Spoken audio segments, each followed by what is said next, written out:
Pause. So the food has arrived, and I did not know that the food has arrived. I never got a notification. Uh-oh. I hope it's not been a while. There's a milkshake in there. Oh, no! Okay, good. I'm glad. So you can see the evidence. I never got a notification. I didn't get a text. I didn't get shit. Dude, that's perfect segue. I'm gonna put that in to the opening, and then I'm gonna tell you this story. Have you ever been to a place called Teriyaki Madness?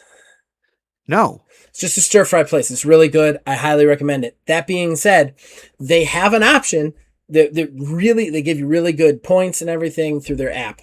So I do all my ordering on the app. They have the option of curbside, okay, which I don't use often because I just walk in and get the food, but my back is killing me. And one other time I had hurt my knee, so I didn't want to go in there. Anybody out there, since this is probably going to make the show, don't ever use Karaoke Madness's fucking curbside.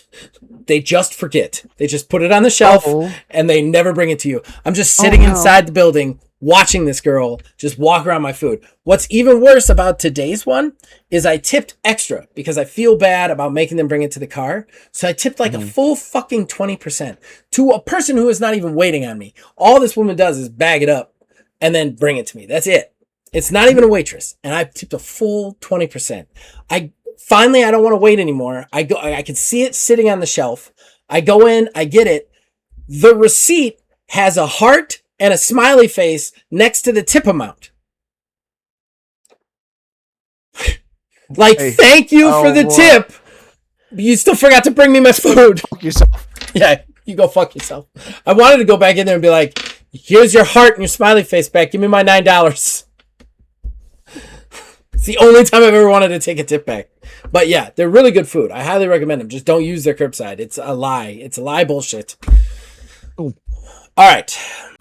Time to get your fix.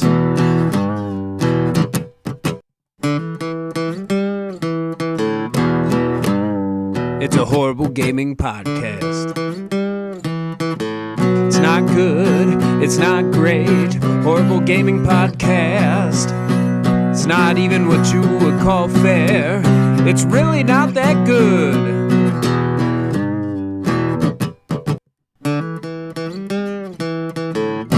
Horrible Gaming Podcast. Hello, my name is Zach Wright with Old Man Gaming. You, dear listener, have decided for whatever reason to turn into another horrible gaming podcast. I am not alone. I'm usually never alone. With me is Daniela K. Tiny Wizard. So we were 2 weeks off, and then next week we will be off again. So didn't want to go 4 weeks without doing it. So I'm sorry about that, guys, as usual. But life has gotten very complicated in the Van Sliders household, medically. Don't worry, nobody's dying or anything. But there have been, my wife underwent an operation, and then my back, I decided to slip a disc during that entire process. So things have gotten a little bit rough. I'm always transparent with you guys. So things have gotten a little bit more difficult in the way, like sitting in chairs is a little bit hard. So the show might be a little bit shorter for the next few weeks until I get that figured out. But we're still going to come there. And like I said, next week, no podcast, but with all hope we'll be back the 2 weeks after that. So we missed 2 weeks. We're going to do a new show. Like I said, it'll be a little bit faster than normal. Fan traction and news, and then we'll be out. But before we get into that, we got to thank the people who make this possible. Behind our ugly mugs, you see a custom graphic that was provided by Mr. Mark Bell. We thank him for that. And then, of course, the theme song for this show and all the shows here at Old Man Gaming is provided by the man who makes music, my brother Nick Van Sliders. We thank him for that. We're going to take a quick break. We'll be back with fan traction. Horrible Gaming Podcast. Ladies and gentlemen, this brings us to our first segment, our most important segment, that is fan interaction. That's where we, the co-hosts, talk to you guys, the fans. We're a smaller show. We can read out your comments. We have the time to do that, and we can talk about them, riff about them, respond to you. Right off the bat, we have one of our longest, greatest fans, William Hohen. Hi! Exclamation point. that new Xbox console will probably be like $1,199.99 in my opinion. Don't worry too much about the cost of making games. In a few years, they'll all cost almost nothing to make because AI will do all the work. They'll suck, but that's going to be very cost effective, man. As usual, I didn't watch the Summer Game Fest. I don't have the time to listen to some future gaming promises. I have too many games to play right now. One of my favorite things you've done, parentheses, apart from the podcast, obviously, is the awful playthrough of Redfall. Really? We got a fan. Wow. The resilience you've shown to finish that mess of a game was truly inspiring. I consider That's fair. I consider you as friends too, guys. Hope you'll keep doing this for a long time. Cheers. Hashtag 300 the episode. Okay, so I'm going to answer in order that we got it. Yeah, it's going to be ridiculously priced. I don't know what Neil's talking about. They're going to price it higher than the normal gaming system. There's no way they don't. Everything's too goddamn expensive nowadays. Unless the price came out and I didn't hear about it. Did I say that it was going to be cheap? You said it was going to be the same. You said it would be absolutely an insult if they made the limited edition higher priced. Oh, the limited edition. Yeah, the $1 $1 higher than what this console already is. And I was like, you're out of your fucking mind. This is an excuse for them to charge more money for clear plastic coating. That's what he's talking about. I think you're crazy. Okay. They're going to charge more money for that. I fully expect them to try to, but I would think it would be absolutely insane for them to try to do that right Madness. Now. Then your next thing was the AI thing. Here's the thing. I think that's all part of the crash. And I think overall, gamers like you, William Huon, gamers like me, much like Neil, are going to be fine because we play independent games. And independent game designers have no interest in using AI to write their games for them. Like the small 8-person teams are doing it on their own. And I'm completely okay with that. The people who are going to crash, that won't have any games, that the games will suck, that'll be the AAA. And I got to be honest, I don't buy AAA anymore. There's nothing in the AAA market that looks interesting to me in any way, shape, or form. I am sick to death of fucking survival crafting games. And like, I like a good survival crafting game. I like Grounded, but like when you just take that mechanic and attach it to a game just to make me grind more shit, like I'm sick of AAA. They chase trends. They listen to stupid CEOs. They look for graphics and they look at AI. And I think that's what's going to get killed. I think the independent game developers, the people who are making the games that I'm playing right now, like Wendigo Blue or even Absalom, the Hatchery, I don't think those guys are going to be lending their shit out to AI. That's all I'm saying. No, I think especially on the indie side of things, they're very protective of that sort of stuff. And given the fact that indies are very artisanal, I mean, an artist's natural enemy is AI. So, I mean, it would be very strange to me if any of them were like, yeah, absolutely, let's do that. Be absolute madness. Then the comment about future gaming promises, amen, especially since how many of these things are going to get delayed or not happen. I can't count the number of ones we saw that just said 2027 or 2026 without any dates attached to it or any kind of like expected window for these things. So I'm not excited. I'm not excited till you give me gameplay and a release date. I need those two things before I'm even gonna like dip my feet in the water. With the exception of No Man's Light No Fire. I know you're gonna come after me for that, Will. I'm still excited about that, even though we do not have a release date, but we did at least see gameplay from that. And then he says, oh, and thanks for being a fan of Redfall, man. I wasn't sure how many people we actually had as fans. That was a fun show though.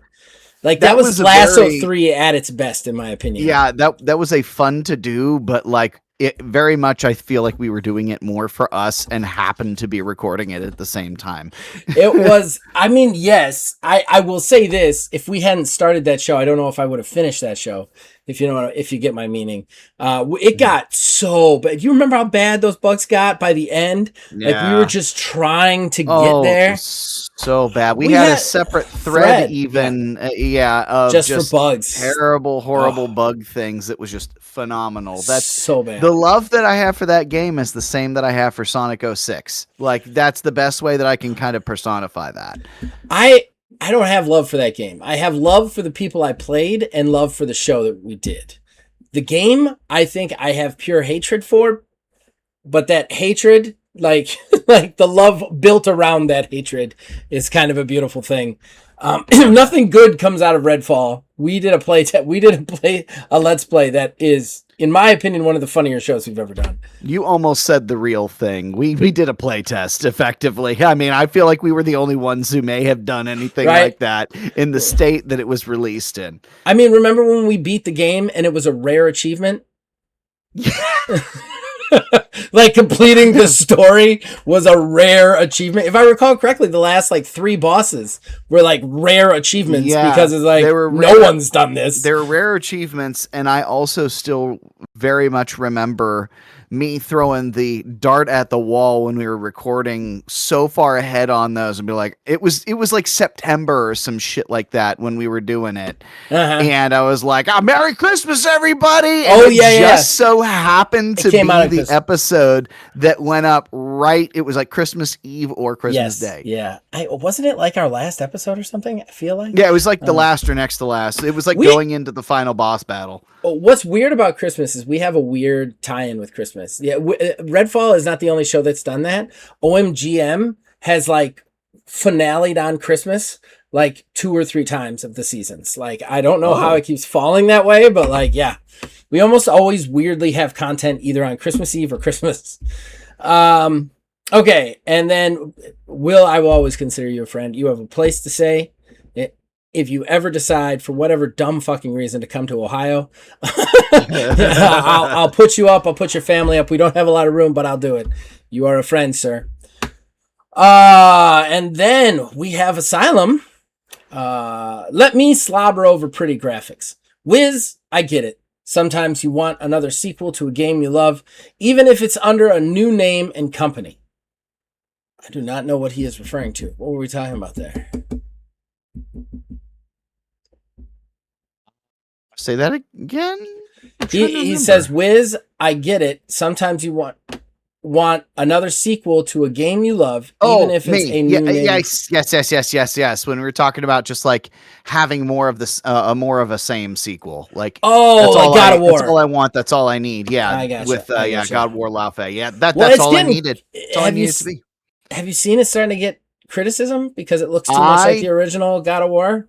I am already sick and disgusted with the discourse around this game from the launch, the start of it, the announcements of it.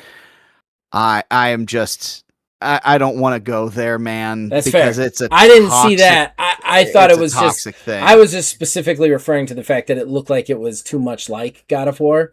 I had seen a report on IGN about that. I'm positive I can suss out the toxicity that you're speaking of, because the same shit happens with Horizon or any lady character nowadays, which is the stupidest fucking shit in the entire world. I mean, I like to go on politics here, but I don't think it's politics. I don't think there's anything wrong with a lady being the hero. I don't think there's anything wrong with that. Absolutely not. Like, no. I don't think there's anything wrong with a lady being a hero. A lady not necessarily being, like, dainty. A lady not necessarily being covered in makeup.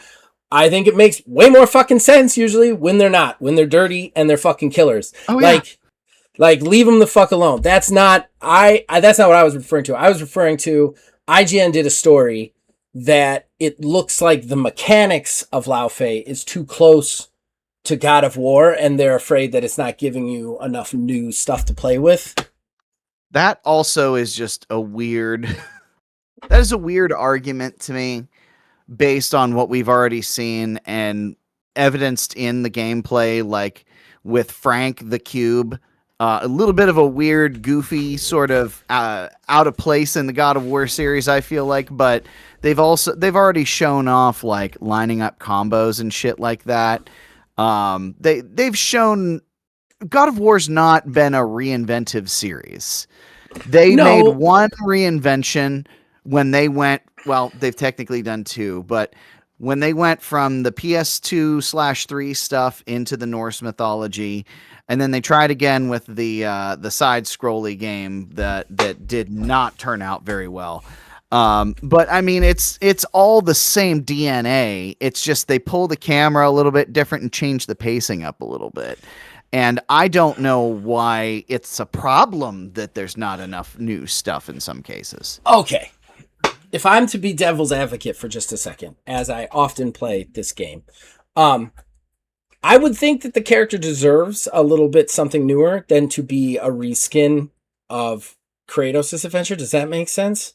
Like, yeah, I can see that. You see where I'm coming from there? Like, I could see that complaint. Like, Lao Fei, give her her own game. Don't just make her do God of War 4, you know? Right. But at the same time, I hear what you're saying. Like, there's a place for that game in the market. Who gives a shit, you know?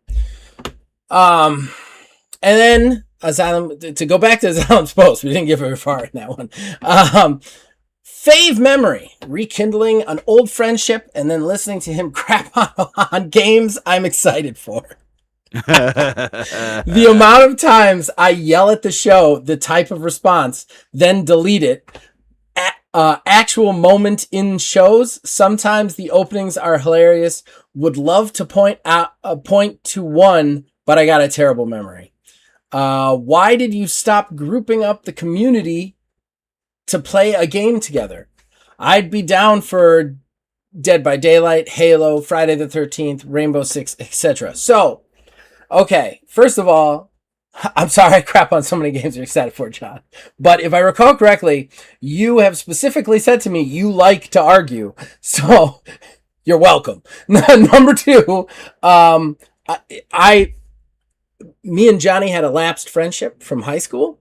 And that was something that got rekindled on this program because of this channel. And I am also very happy with that.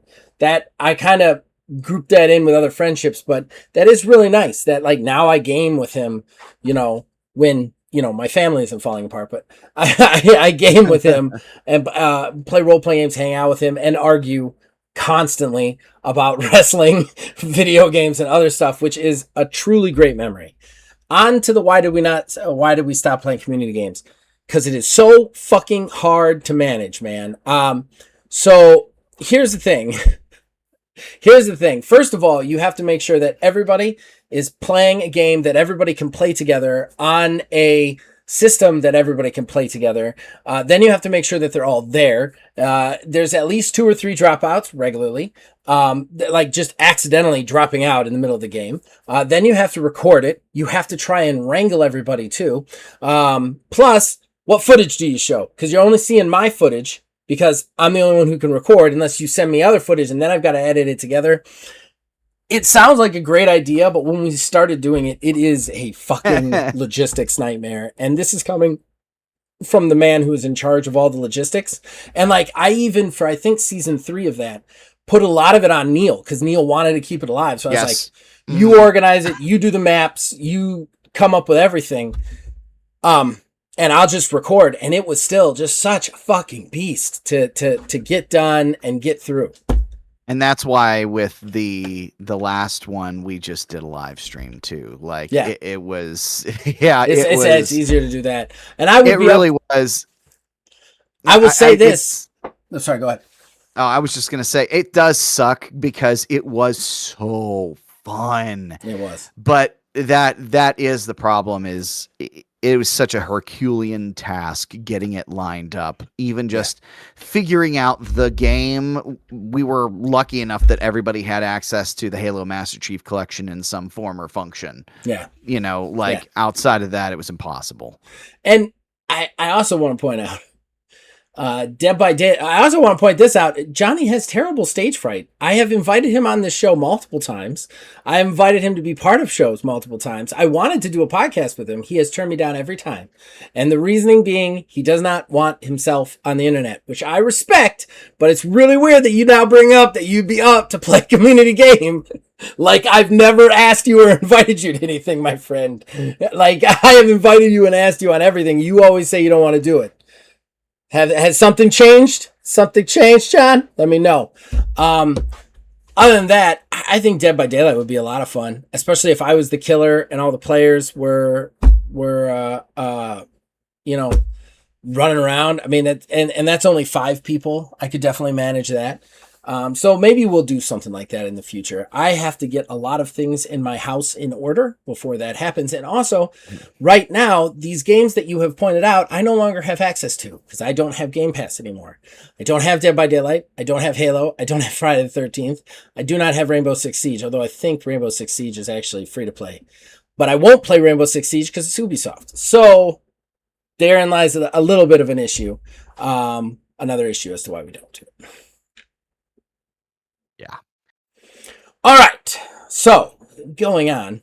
The best parts were all the days that Zach didn't kill Nanda Shiri. Wow, Jason. Deep cut, Jason. Deep cut, Jason. Oh, this is memory lane for me. Okay, so I haven't done one of these in a while, but when this channel was fresh, I would do a Tuesday/Wednesday stream every week, period. And it was the lunch stream. We would do it for, I think I did it for an hour and a half every time. I would play State of Decay, and then I would take the characters into a new map. I think I did 9 communities this way. And I had this character named Nanda Shiri who had like a pirate, like a pirate bandana. So I started calling her the Pirate Princess, Nanda Shiri, and I gave her the best guns. And she was like my heavy in that game. She was badass. And like, she died. And I don't think I could ever go back to the game. I did one more community after that and I just couldn't do it again. I had to take a break because Nanda Shiri was like my character. So yeah, Nanda Shiri, like Jason and Rain Dance Danny were huge fans of State of Decay streams. I think there's 9 communities. I have them all organized into playlists. If anybody out there wants to watch me play a lot of State of Decay 2. You get really attached to some of the characters. We had one character named Recycle Bro. I don't remember what his original name was, but he was this broski looking dude, and all of his character was like, likes to work out and like really buff and athletic. And then the very bottom one is like, loves recycling. And like, so I just made this character that he was like, bro, separate your bottles of cans. Like I would just do it the whole time. He died. There was a lot of crying over that one. And in State of Decay, when your character died, they're dead. They're gone forever. You've lost them. They don't exist anymore within the context of anything. So, but you can take legacy characters in. It's just that's the risk. If they die, they're gone. You've lost them. They're gone.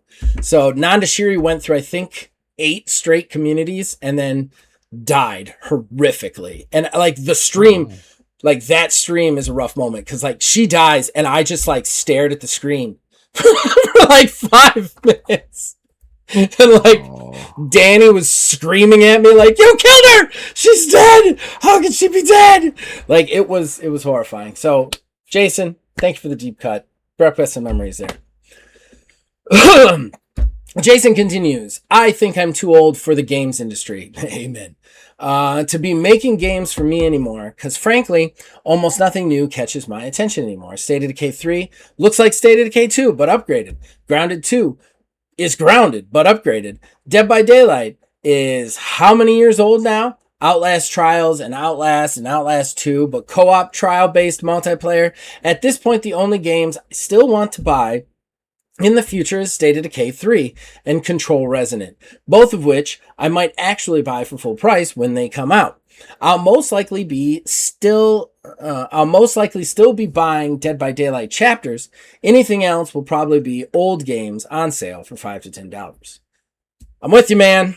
I'm with you. And you know, that's another thing I didn't quite point out when we were talking about the State of Decay 3 trailer.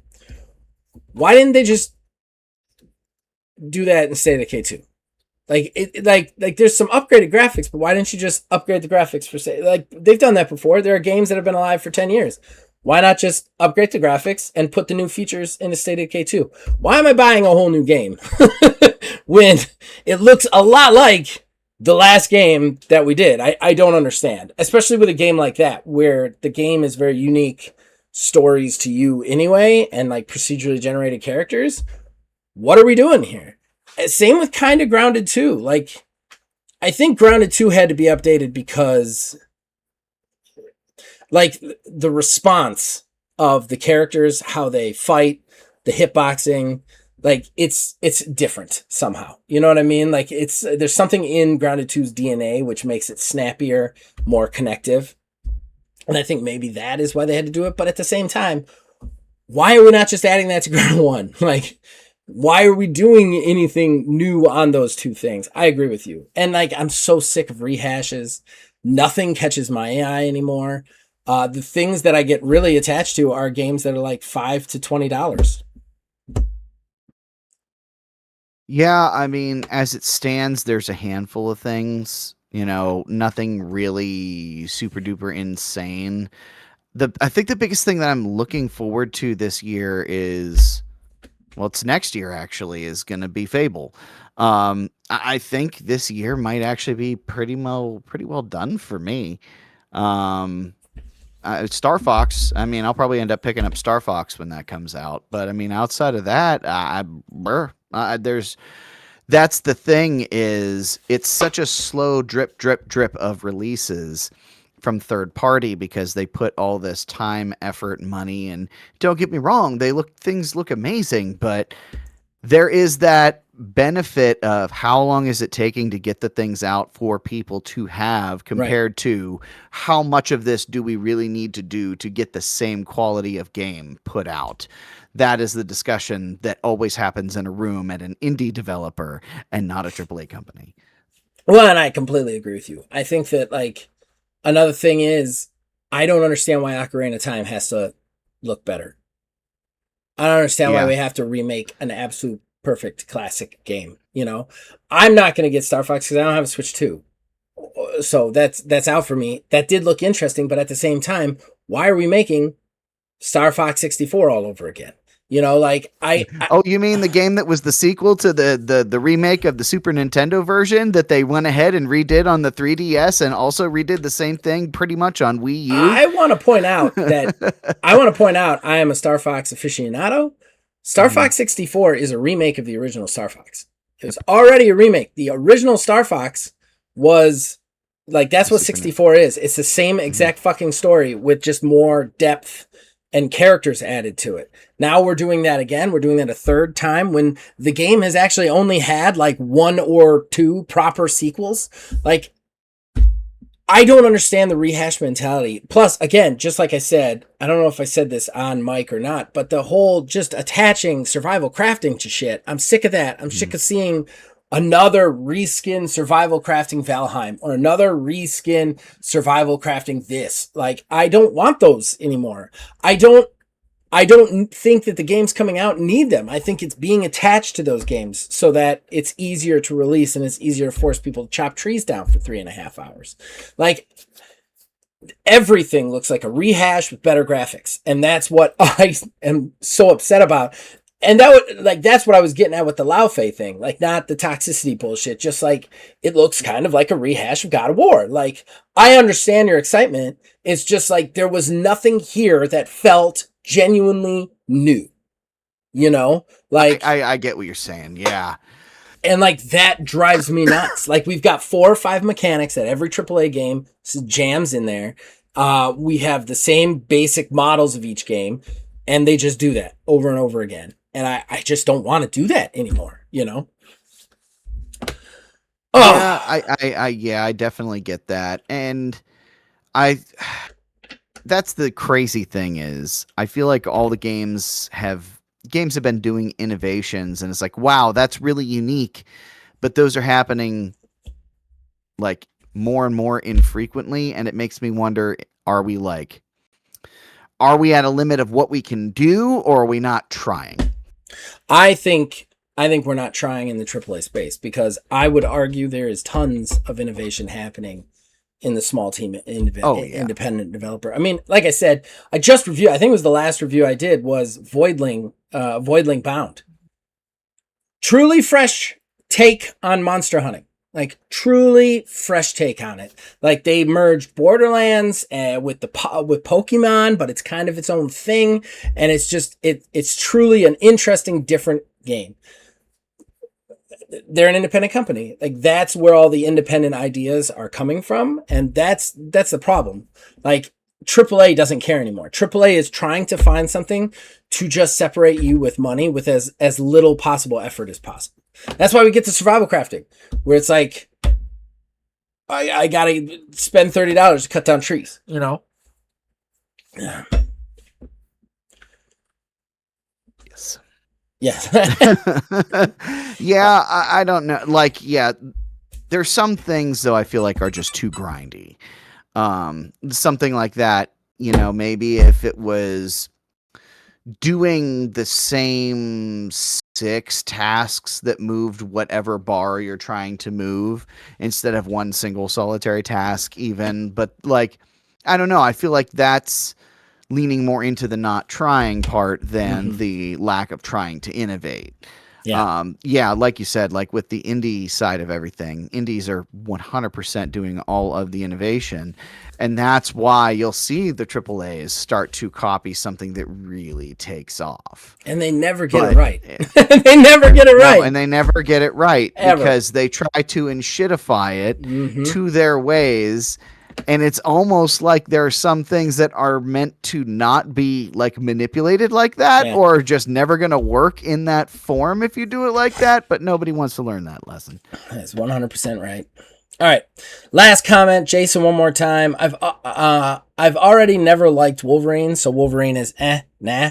Parentheses, though strangely enough, the Ultimate Wolverine's son, Jimmy, is one of my favorite characters. Even though he's basically Wolverine but blonde and coats his bones with bioorganic metal from his own mutation instead of being implanted with adamantium. But then they bonded him with a poison and ruined him. So whatever. Yeah, superhero problems. All right. I think that's it for fan traction. We'll take a quick break and then we'll do the news. Yes. Horrible Gaming Podcast. Ladies and gentlemen, we took 2 weeks off. You guys know what that means. We're going to do a full news show. Neil's going to tell us about the news that we have missed. We're going to riff about it and basically just complain about it. I'm pretty sure we're all going to... I know at least one of them we got to be talking about. So, I'm probably actually going to skip that one. I'm going to skip that one because I feel like, given the fact that we will not be recording next week, that will be inching closer to the timeline that seems to be presented for everything to go down. So we will probably cover the impending meteor impact at Microsoft over at Xbox probably later, because that is something that will go on for absolutely ever. And it's not going to change. When we talk about it, it's not going to fucking change anything other than give us new information in the future. Yeah.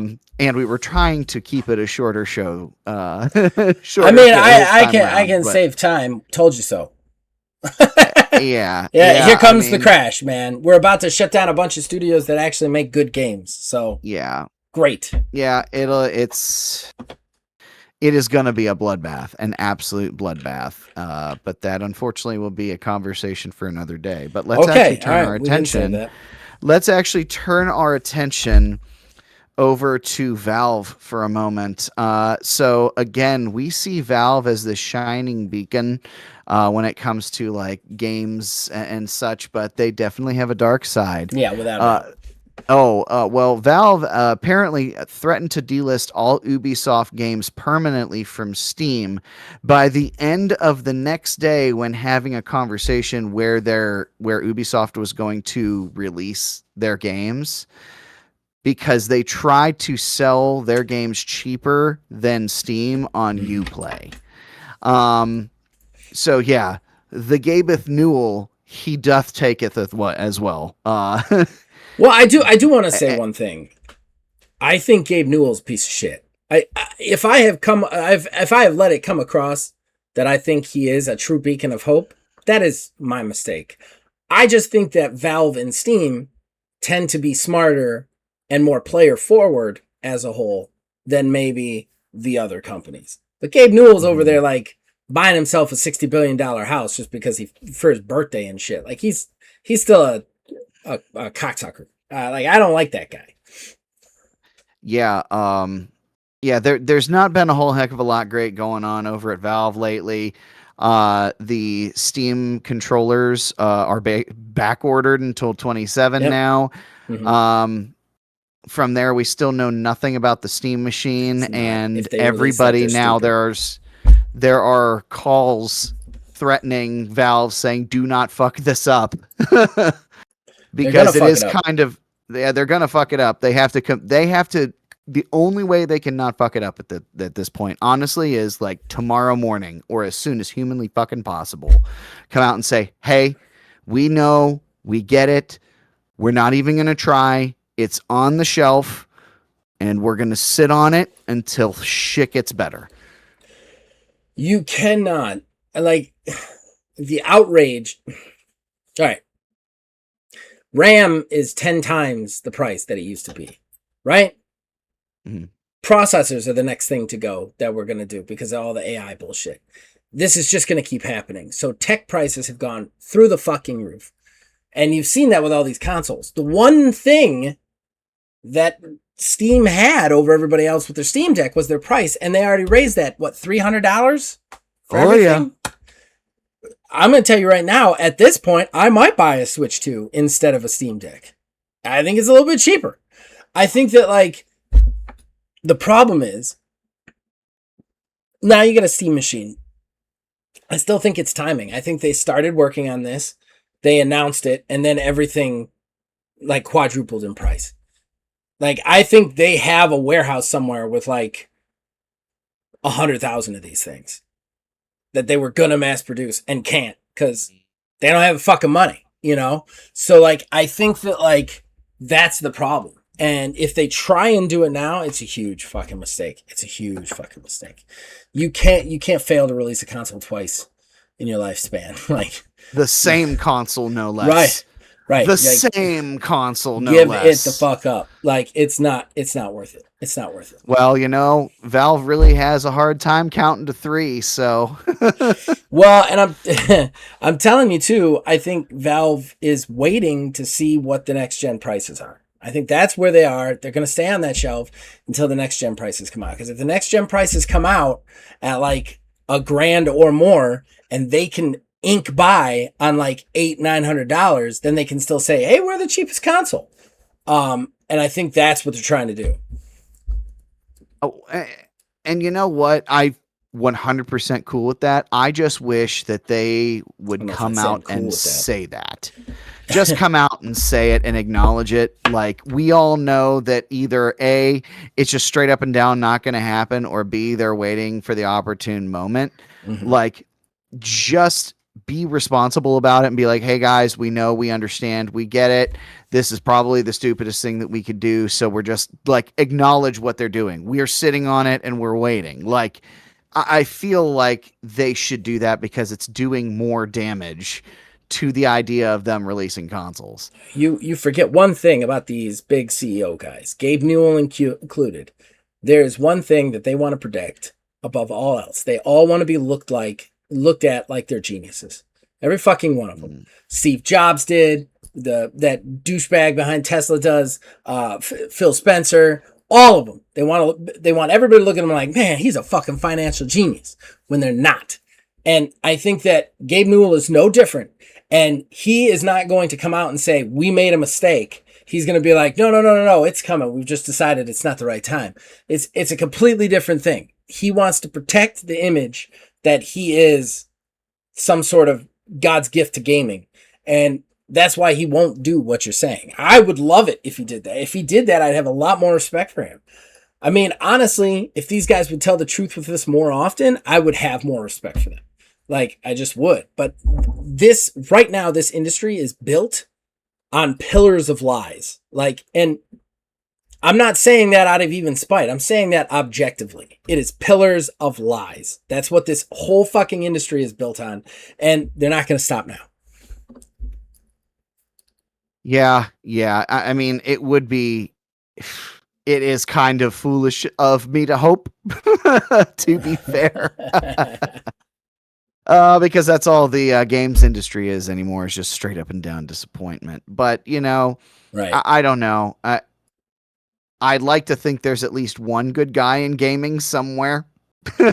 I guess. I mean, there's a lot of good guys in gaming. There's 8 to 16 of them sitting behind desks in their basement trying to make an independent game and make money in a very hard market. And for those people, I will pour one out every day.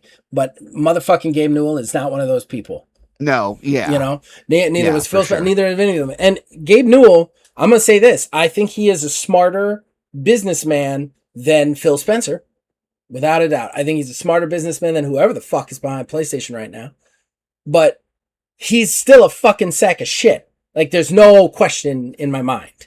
The bottom line is what he cares about, just like all the rest of them. Because if he truly cared about what the fans want, we would have gotten Half-Life 3 by now. That is true. That is true. I don't even like Half-Life.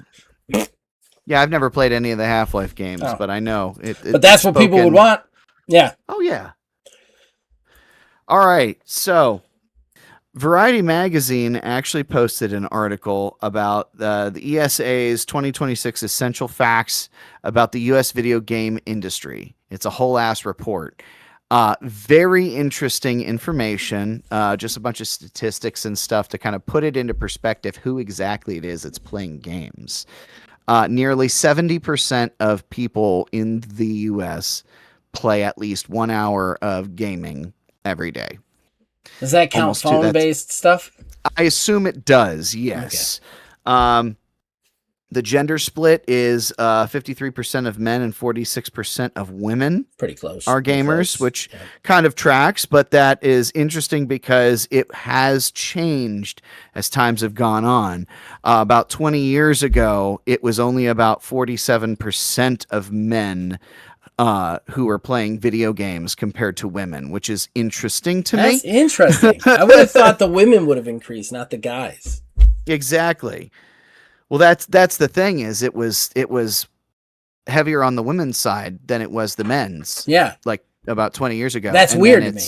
It is. It's I would have thought the women's side would have increased over the time while the guys' side decreased. Oh, yeah. Well, it was only specific to that period of time, at least in this, because I'm just reading a breakdown here.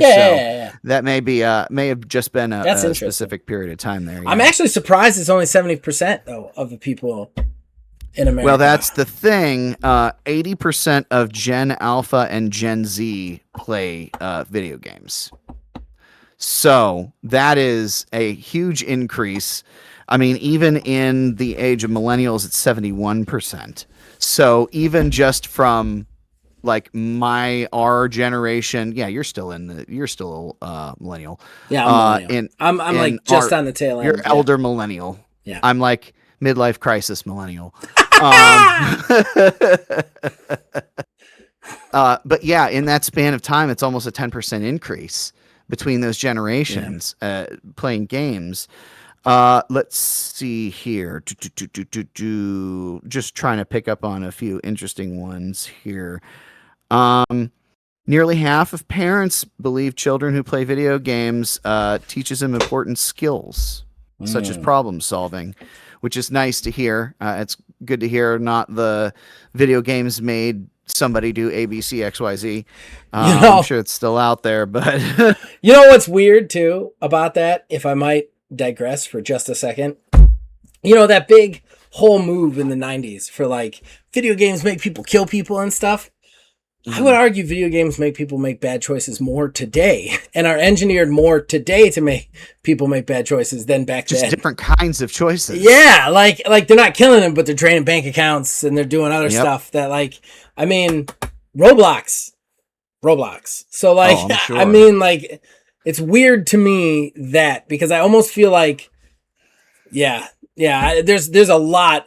If somebody made those arguments nowadays, I would be more apt to be like, maybe they have a point, even as a gamer. You know what I mean? Back then, they were talking about like Operation Jungle Strike, which was a helicopter shooting game, and like Splatterhouse.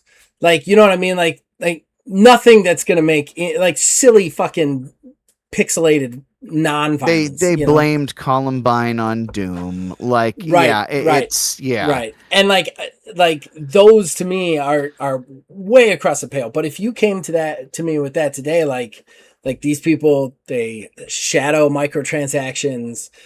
You also have people on Roblox making people like trying to get people to send people stuff in real world and stuff. Like, like I would actually like stop and think nowadays if that argument was made.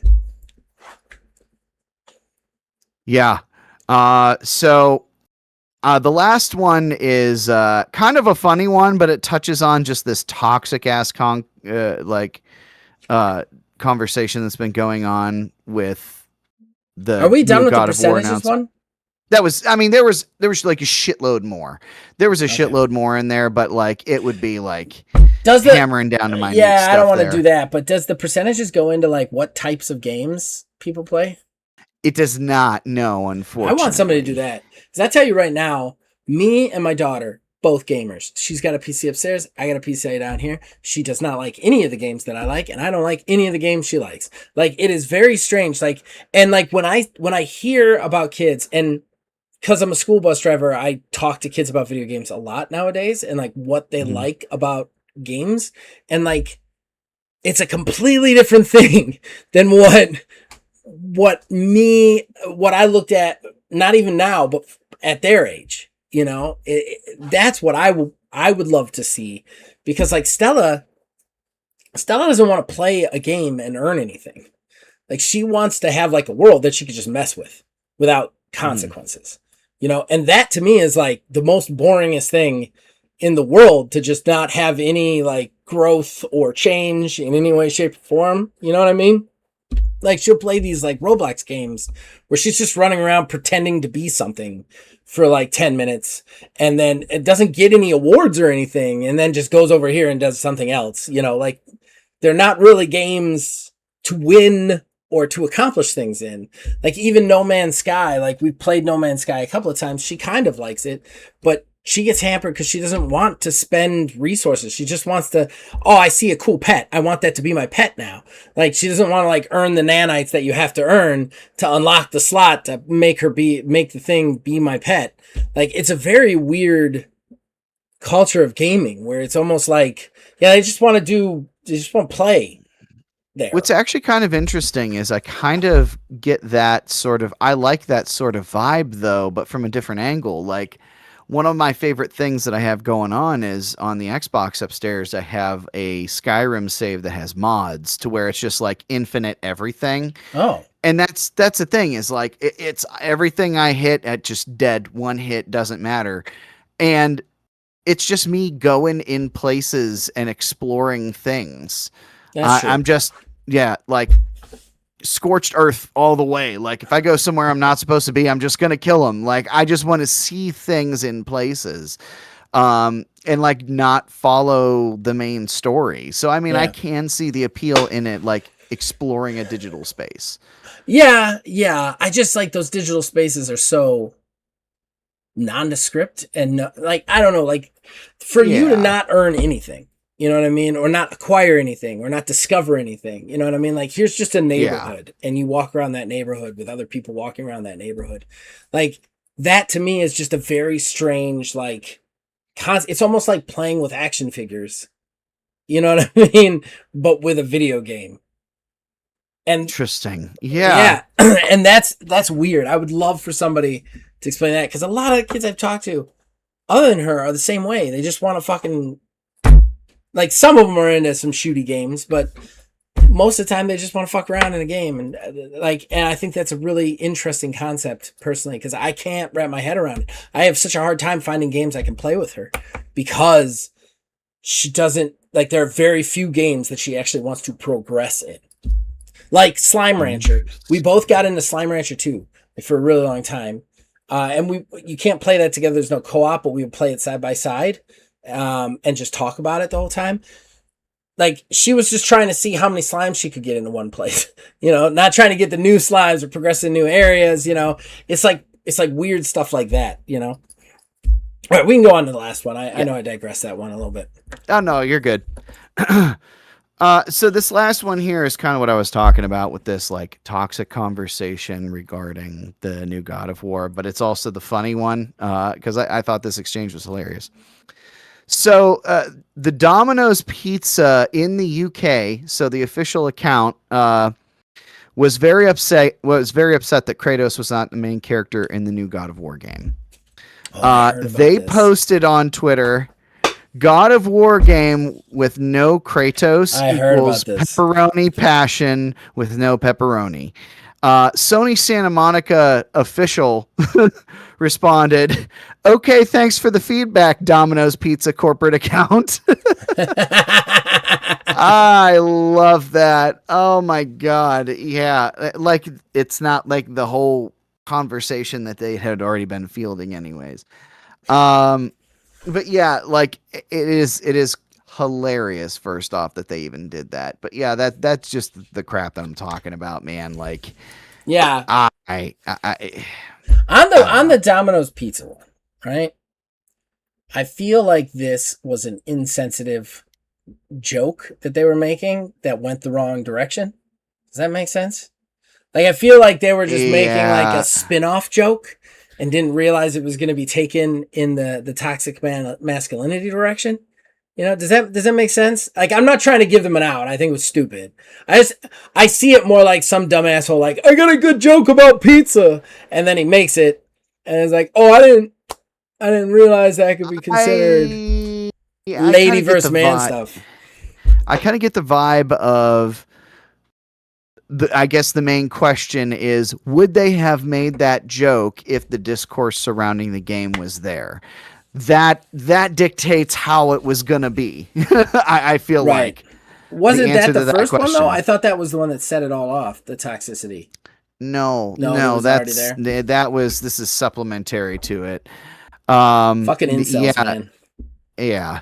Look, man, I'm just going to say it. If you can't be confident enough in your masculinity to be okay with chicks being the main characters in heroes, you're assholes. You're assholes. Like, go play something else. First of all, if you want to play a game about a guy, if you want to play God of War about the God of War Kratos, there are fucking 9 other games you could play. Go play them. Oh yeah. Like, leave this one for somebody else. Just be like, I don't want to play. Like, I know guys who are like, I don't really want to play as a woman. That's fine. You don't have to. You don't have to be toxic about it. You know what I mean? I don't like to play games where I can't make a character. I tend to avoid those games because I like to make my own character. Whether it's a man or a woman, I like to make my own thing. I avoid those games. I don't go on fucking Twitter and go crazy about it, Mm-hmm. Like, it's just more of this incel toxic masculinity bullshit that needs to stay out of fucking video games, man. If they want to make a video game where the lady's the main character, like, man, who cares? Who gives a shit? Aside from the fact that I like it when women are the main characters most of the time, especially nowadays, because they'll make them more grittier and they get into it and they're not dainty. You know what I mean? Like, remember in the 90s where if a girl was the main character of a game, it had to be some dainty romp, even if it was like an action game, Nowadays it's like, oh, fucking Tomb Raider's covered in blood by the end of Tomb Raider. Like, I like that. That's something I enjoy. But like, if you don't enjoy that, objectively, you don't enjoy that, you don't have to play it. There are 16,000 games coming out every day and I'm going to tell you right now, over 60% of them are centered on men. Go play one of them, man. Like, go play one of them. Why go on the internet and get so upset about this shit? It's the dumbest fucking shit. And it comes from people in their basements who are pieces of shit.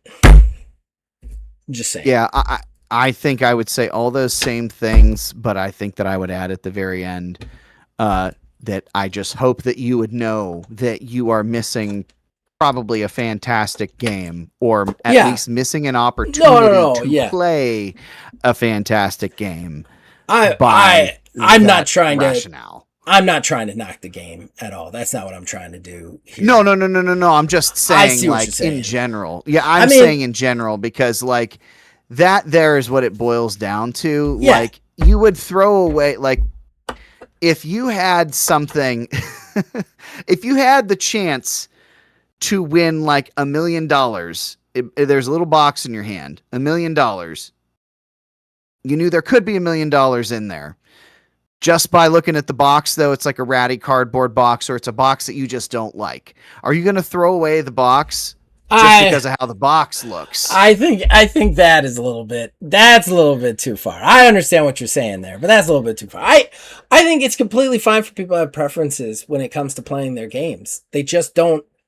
You don't have to be so militant about it. It's okay for somebody else to like something and somebody else to not like something. I have missed out on plenty of, as you would call it, $1 million games because I don't like character. I don't like playing a character. I don't like playing in somebody else's narrative. I never played Claire Obscure, the Expedition 33. It is a great game. I think it won like all of our awards last year. It's a fucking fantastic game. Yeah. I have no interest in it because I don't get to make my characters and I don't get to really control the narrative in the way that I would like to. You know what I mean? So like having preferences is fine. If you prefer not to play a game where you have to play as a woman, I don't think there's anything wrong with that necessarily. But you have to understand that it doesn't mean it's a bad game. It doesn't mean it's a bad game. It doesn't mean it deserves any disrespect. You don't have to play it, but it like I don't like the logic of people looking at it like it's bad because there's a woman instead of a guy. You know what I mean?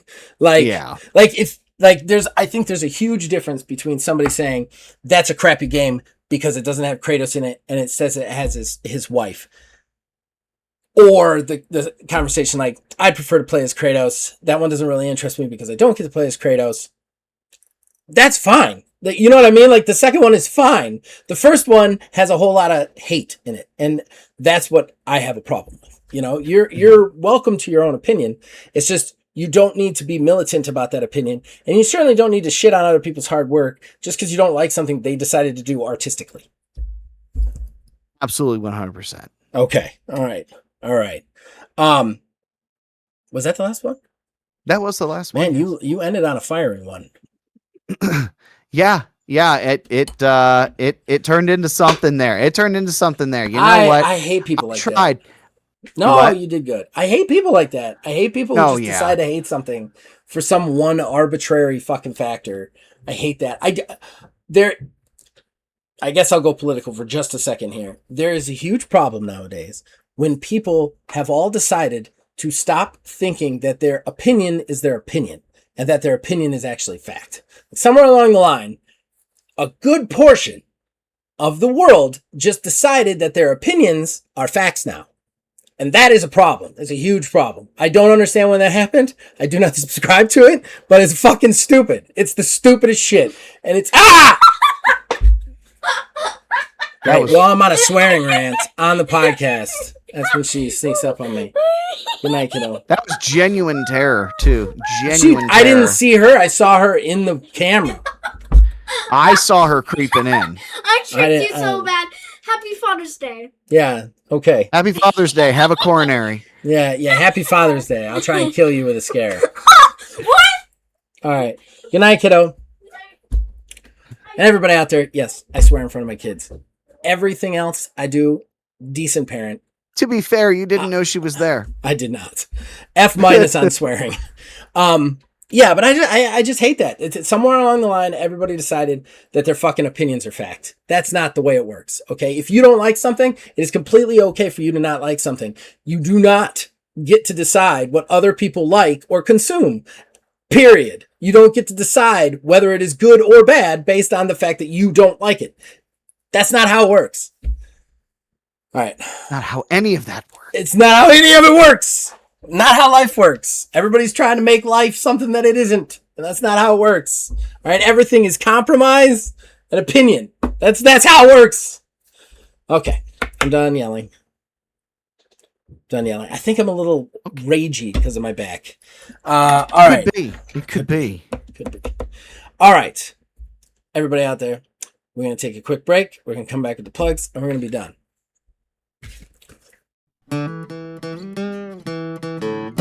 Horrible Gaming Podcast. Ladies and gentlemen, that brings us to the end of the show and the shameless self-promotion that comes with it. Neil, what you got? We did end up doing the characters for the new game that we're going to be hopefully doing here soon. And by the way, I see what you were talking about by it being like this mind-opening sort of thing, because once I realized what was happening and how it worked, it was like a door just was opened. The way to make a character. That game is a religious experience. Yes. Yeah. It is very interesting. I'll be very curious to see how it actually plays out and how it flows, and I hope my character doesn't die, but I feel like he will. Neil is talking about a show that we have not even announced or advertised yet. That's why I'm talking vaguely.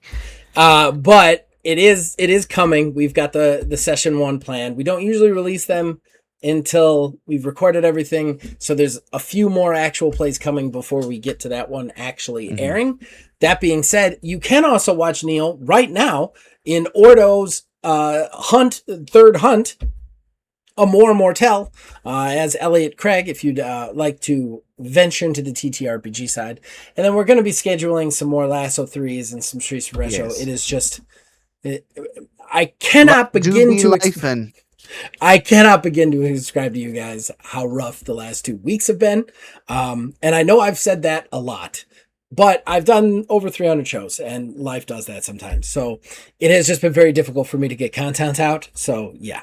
Other than that, I am going to be releasing a review on a real low indie game called Wendigo Blue that is fucking amazing, and everybody should go out and try it since it's only like $10. And yeah, that should be coming out next week at some point, somewhere around when this came out, either before or after. And other than that, you guys can check out everything we have to offer. We've got our old stuff. All of it's here on the channel. You can also join our Discord, influence this and all of our shows from there. And if you put some comments down, we'll read them in the fan interaction. And other than that, we will be off next week, but we'll be back the week after. And as long as you guys keep listening, we will keep making them. That's 301, man. 301.